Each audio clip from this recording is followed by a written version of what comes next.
the event to see the Schick and Nick show live from the newly renovated Hurrdat Sports Bar and Grill. It was the last event of the old restaurant. Matt, good morning. Morning.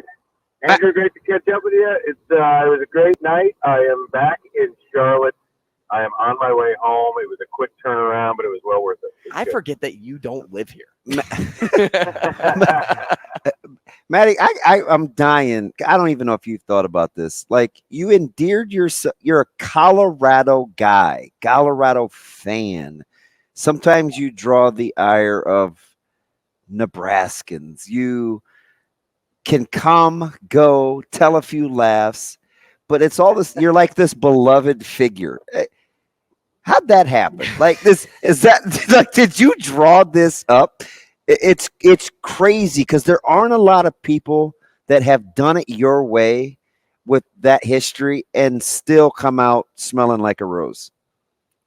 It's really funny and insightful that you say that, because at the end of the show last night, I said something very similar at the end of the show, and my comment was, I mean, it was just a sold out menu and people, taking pictures afterwards. Yeah. It's just, and I do catch myself and stop and think, wow, this is a pretty remarkable situation. And I said at the end of the show, I said, the guy to my left, Nick Baugh, is a legend in the state. Mm-hmm. He can do no wrong. Like, he is the guy. And Lincoln Southeast, Creighton, I mean, the guy is just awesome. And I said, I am the outsider. I said, I am the guy from the University of Colorado, came into your state, and you welcome me in such a way that every time I get off the plane in Omaha, whether I'm with my family or not, like I was by myself 2 nights ago when I stepped off at 11:30 at night, I walked through the airport, and I said, I'm filled with such emotion, energy, nothing but good feelings, and it's because of the way that the city and the state embraced me. And I'll tell you, like, it didn't start great. Like, I showed up in Kearney, Nebraska, Mm-hmm. doing local television, and I was covering. They asked me to wear a Husker pin the night that Nebraska played Miami in the Rose Bowl for the national championship. And I told them I'm not wearing the pin. And so I don't think I wore the pin that night, but I just graduated like months prior. And so I go from that to, then come to Omaha, and then I start doing some different kind of stories, and you just kind of, the way I went about it is just make people feel a certain way. Mm-hmm. Because it wasn't my background that was going to win people over. It's not like I'm from Tecumseh and made this great catch. Yeah, but right? they've chewed up and spat out folks for much less, right? It's like a lot of people have tried it. It just hasn't worked. Yeah, that's true. I'd like to think that my approach at Channel 7 was unique enough and caused people to laugh and enjoy watching me, that the last thing they think about is where I went to school. And so that's where I think, and plus Nebraskans are just great people. And so doing those stories, and then the Schick and Nick show took it to a different level where you're just doing a show for 3 hours and you're making people laugh. And then when the show went off the air, I mean, people are sending us notes, and we even got comments last night about people. A guy came up to us. He's like a 6'5" guy saying, like, when you went off the air, I was in tears. Like, those things matter. Those things matter to people, and it doesn't necessarily matter where you went to school or what you did or what you said. It's how you made them feel, and we've tried to kind of subscribe to that notion. Oh shoot, man! I have to take advantage of some of your expertise while we got you.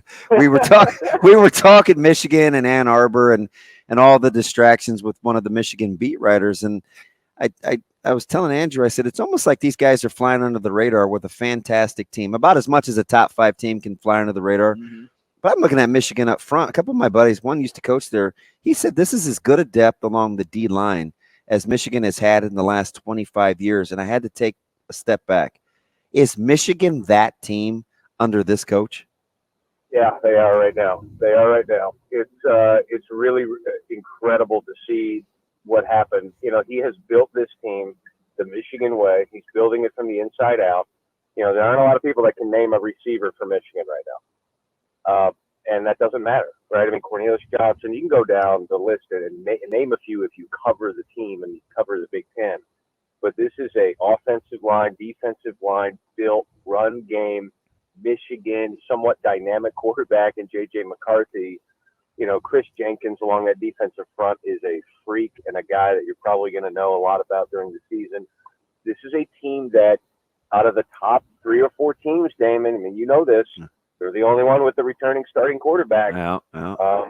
Those things matter, but they're not so reliant on that spot. I mean, Cade McNamara took them to the playoffs. So this is they are that team, and anything short, truly, I truly believe this, anything short of a national championship is a disappointment. It's crazy how we just anointed, Andrew and I talked about this, we just anoint Georgia and Ohio State as if they aren't breaking in first-time starters at quarterback. Right.